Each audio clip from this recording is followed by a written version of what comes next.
et messieurs, bienvenue dans le décryptage de l'actualité par les experts du Programme alimentaire mondial. Cette série a pour objectif de vous informer des actions et interventions du PAM en Afrique de l'Ouest et en Afrique centrale. Je suis Honorine Lombolou et dans ce deuxième épisode, j'ai le plaisir d'accueillir Soukaina Mbodj et Mouhamadou Lamine Sow, tous deux technologues alimentaires au PAM. Ils nous parleront de la fortification des aliments en mettant l'accent sur la fortification du riz. Restez à l'écoute pour mieux comprendre les enjeux de la fortification alimentaire et son rôle crucial dans la lutte contre la faim.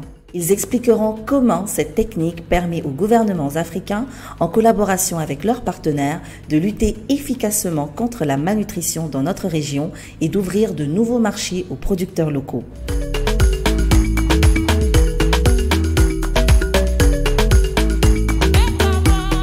L'Afrique, deuxième continent au monde en termes de consommation de riz après l'Asie, fait face à un défi de taille, celui des carences nutritionnelles qui affectent profondément la vie de millions de personnes. Que ce soit en Côte d'Ivoire, au Cameroun, en Gambie, au Ghana, au Nigeria ou encore au Sénégal, la situation est alarmante et elle nécessite des actions immédiates et décisives pour opérer un véritable changement. La faim cachée, ce manque invisible de vitamines et de minéraux affaiblit non seulement le corps, mais aussi l'avenir de communautés entières. Restez avec nous pour découvrir comment un grain de riz enrichi peut changer des vies du champ à l'assiette. Parmi les solutions, l'enrichissement des aliments de base, comme le riz, avec des vitamines et des minéraux, se révèle être un puissant levier. Soukaina, avant d'entrer dans le vif du sujet, peux-tu brièvement définir ce qu'est la fortification alimentaire et nous donner des exemples d'aliments fortifiés déjà disponibles sur le continent? Merci beaucoup Honorine pour cette question parce que c'est un sujet qui est très important pour le PAM.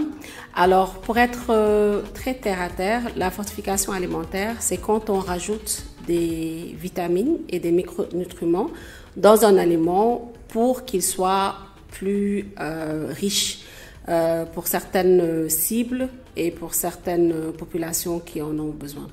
Donc, c'est vraiment de façon très simple ce qu'est la fortification alimentaire. Alors, il y a des exemples dans notre région, par exemple, en Afrique de l'Ouest et même du centre. Nous avons beaucoup de véhicules, c'est-à-dire des produits alimentaires qui ont été choisis pour être fortifiés. Et ces véhicules-là, ce sont le sel, la farine de blé tendre et l'huile végétale. Tous ces trois aliments sont considérés comme des véhicules, comme des vecteurs, puisqu'ils sont consommés à large échelle dans la plupart de nos pays. C'est cette habitude alimentaire-là qu'on a de les utiliser. Et tous ces aliments-là sont fortifiés de manière obligatoire. C'est-à-dire que les États ont choisi de fortifier obligatoirement tous ces aliments-là qui sont consommés dans leur région parce que ça permet de pouvoir lutter efficacement contre des problèmes de malnutrition. Je t'entends parler de véhicules et je comprends que ce sont des aliments que l'on choisit de fortifier car déjà intégrés dans le régime alimentaire des populations. C'est donc plus facile pour elles de les accepter et donc de les consommer, comme l'huile et la farine par exemple. Mais pour revenir au riz, les 19 pays qui constituent notre région dépendent fortement du riz pour nourrir environ 130 millions de personnes. Beaucoup, parmi elles, n'ont pas accès à une alimentation suffisamment variée. Fortifier le riz représente donc une immense opportunité pour améliorer l'apport nutritionnel de ces populations, notamment à travers des programmes de protection sociale et des initiatives comme la distribution de repas scolaires. Mouhamadou Lamine, je me tourne vers toi, le Sénégal. Grand consommateur de riz, dont le plat national à base de riz est inscrit dans la liste du patrimoine culturel immatériel, emboîte le pas de la fortification du riz. Dis-nous en plus, s'il te plaît. On s'est rendu compte qu'au Sénégal, malgré qu'il y ait ces stratégies de fortification, il y a toujours cette problématique de santé publique. Donc avec l'appui du PAM et d'autres partenaires techniques, mais avec le du PAM, on est en train d'appuyer le gouvernement du Sénégal pour voir comment renforcer cette stratégie-là. Et depuis 2018, il y a eu plusieurs activités qui ont été faites dans ce sens-là pour un peu répondre à ce besoin. C'est dans ce sens-là que le riz a été identifié comme un aliment véhicule naturel au Sénégal. Déjà, c'est à large consommation, comme Soukaina l'a dit. mais également ça répond, il y a une certaine stabilité technologique qui permet, une fois que le riz là est enrichi, il n'y a pas de changement de couleur ni de goût, c'est plus accepté. C'est ce qu'on appelle l'acceptabilité du riz enrichi. Donc c'est dans ce sens-là qu'on s'est inscrit et on a appuyé le gouvernement du Sénégal dans l'élaboration de ce qu'on appelle une feuille de route nationale pour enrichir le riz. Maintenant, naturellement, le PAM étant un des partenaires stratégiques du gouvernement du Sénégal, on s'est porté volontaire pour appuyer les phases qui portent sur la préparation de ce projet, qui se résume sur des études, des évaluations, etc. Le plaidoyer aussi.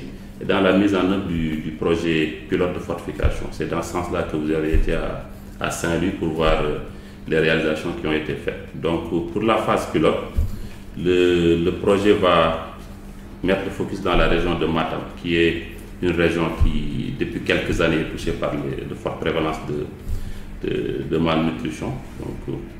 Donc le choix a été justifié. L'autre aspect, c'est par rapport à nos interventions qui ont mis le focus aussi à Matam ces quelques années au niveau du bureau pays PAM Sénégal.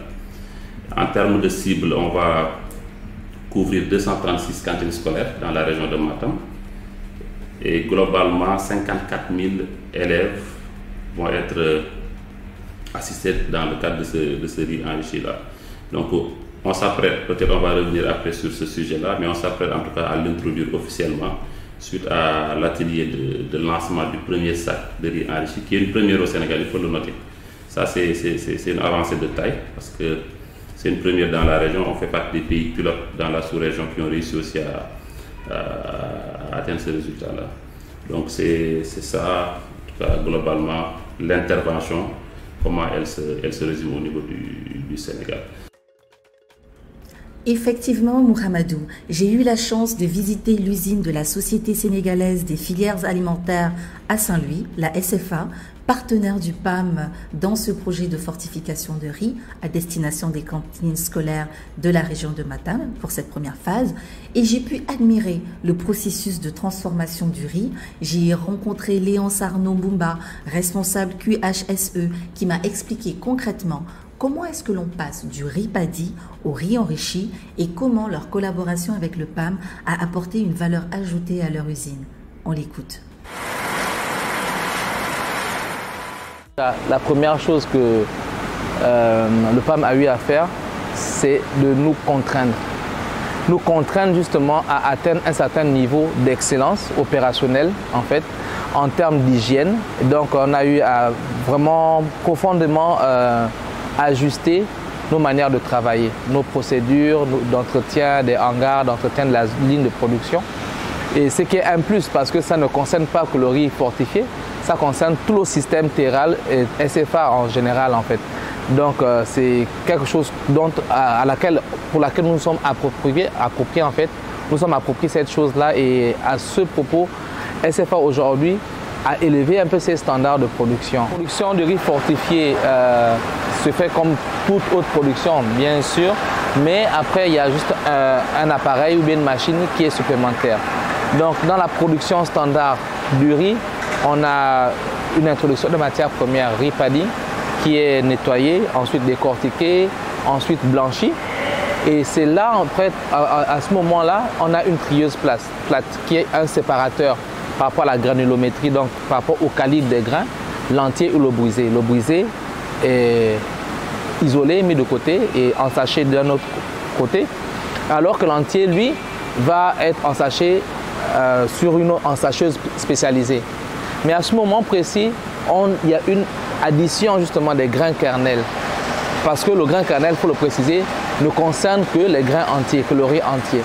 Donc il y a une machine qui a été mise à disposition par le PAM. Et la dite machine possède un mélangeur dans lequel sont mis les grains kernels. Et une fois mélangé avec le riz qui vient issu de la chaîne normale, nous avons ce riz fortifié là à la sortie du produit fini. Voilà. Dans cet extrait, Léonce nous parle du kernel. Ce kernel, élément essentiel à la production du riz fortifié, est gracieusement fourni au PAM par DSM Firmenich, qui à son tour le rend disponible à la SFA. Mouhamadou, Soukaina, pouvez-vous expliquer à nos auditeurs ce qu'est le kernel?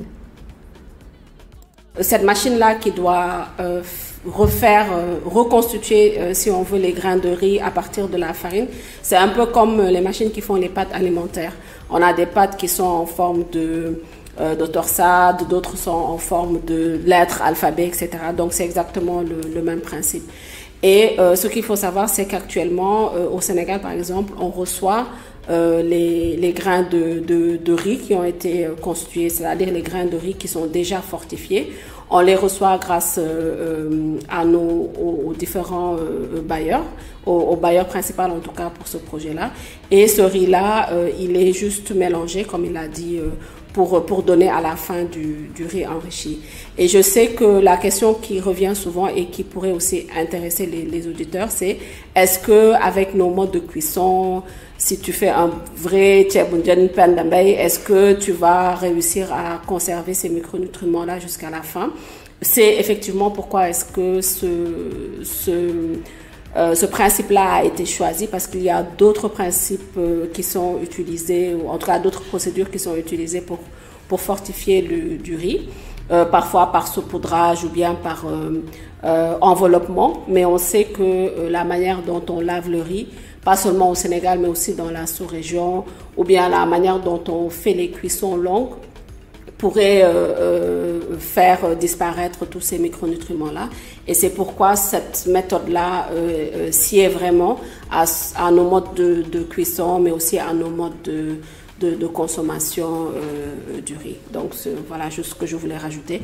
Mais c'est vraiment le principe qui est simple et qui permet voilà, d'avoir du riz fortifié de façon duplicable, on va dire, dans le Sénégal et dans la sous-région. Plusieurs acteurs sont impliqués et cela à différents niveaux. Mais j'aimerais que nous prenions un moment pour parler de l'un des premiers maillons de cette chaîne, les producteurs de riz locaux. À Saint-Louis, dans le nord du Sénégal, je n'ai pas seulement rencontré nos partenaires de la SFA, j'ai aussi eu la chance d'échanger avec des producteurs et des productrices qui bénéficient également du soutien que le PAM apporte à la SFA. Baye Farah Diop est l'un d'eux. Producteur de riz depuis les années 80, je peux vous dire que le projet de riz fortifié, bien qu'en phase pilote, a déjà un impact direct sur sa famille et sur lui. On l'écoute.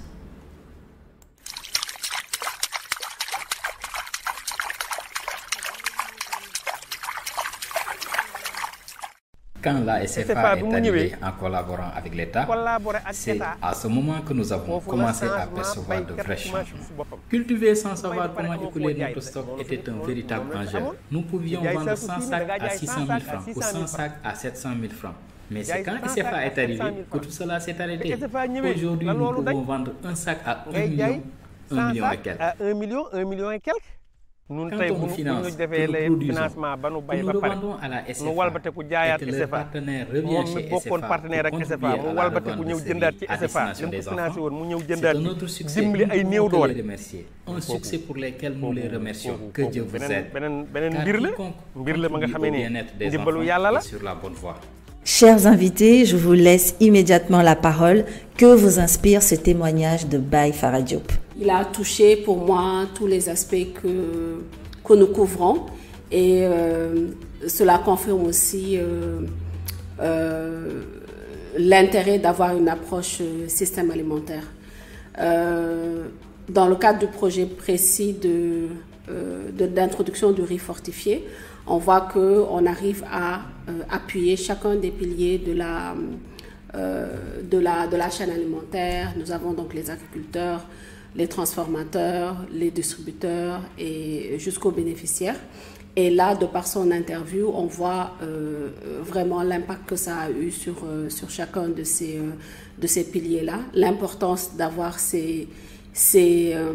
d'avoir les besoins de chacun des piliers adressés quand on met en œuvre une intervention.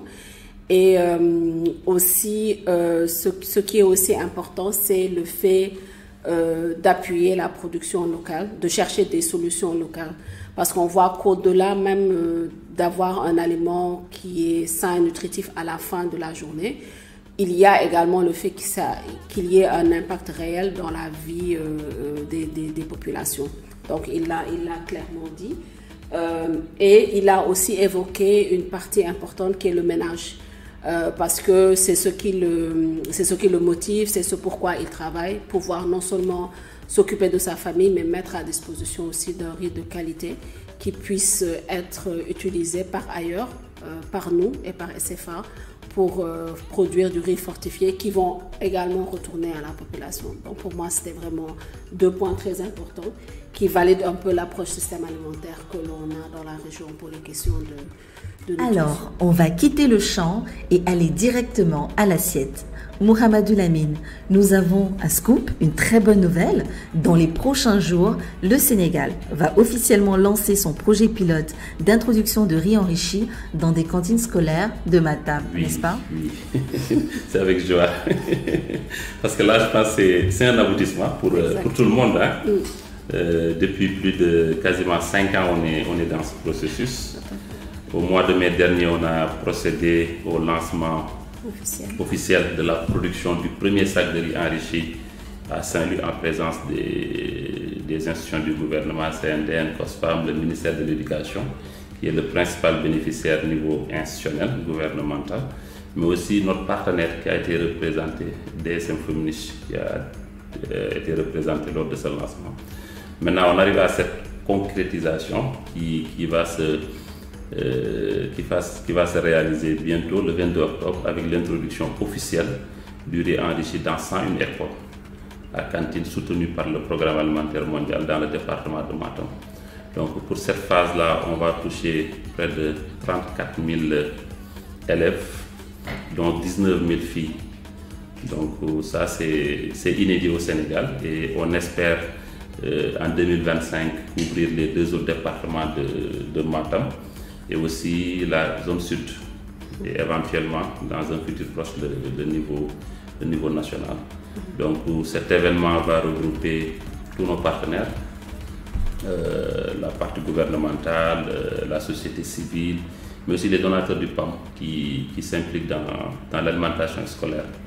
Donc ça, on espère en tout cas que cet événement-là, événementiel, je pense on dit comme ça, c'est un événementiel, alors va faire tache d'huile pour renforcer davantage le plaidoyer, mais aussi le portage et mobiliser davantage les acteurs autour de ce projet. Cette dernière question vous est adressée à tous les deux. Les cantines scolaires sont un premier pas. Mais quelles perspectives et impacts économiques peut-on espérer sur les maillons de la chaîne, de la production à la distribution, en passant par la transformation? Je pense que quand on regarde le message de l'agriculteur, son dernier message, moi je pense que c'est ce qui m'a le plus touchée. Lui-même, il parle du fait de pouvoir cibler les populations vulnérables, les enfants, parce que c'est l'avenir, parce que c'est demain, mais aussi les ménages dans leur globalité. Je pense que le fait de pouvoir avoir ces perspectives-là et surtout d'avoir cette compréhension-là au niveau des principaux acteurs, c'est vraiment l'un des points les plus importants pour le PAM et ça permettrait, dans un avenir que l'on souhaite proche, pouvoir continuer ces activités-là et pouvoir aussi les mettre à l'échelle au Sénégal et dans toute notre région. Soukaina Mbodj, Mouhamadou Lamine Sow, technologue alimentaire pour le PAM en Afrique de l'Ouest, merci d'avoir été avec nous. Chers auditeurs, c'est tout pour ce 2e épisode du décryptage de l'actualité par les experts du Programme alimentaire mondial. À bientôt pour un nouvel épisode.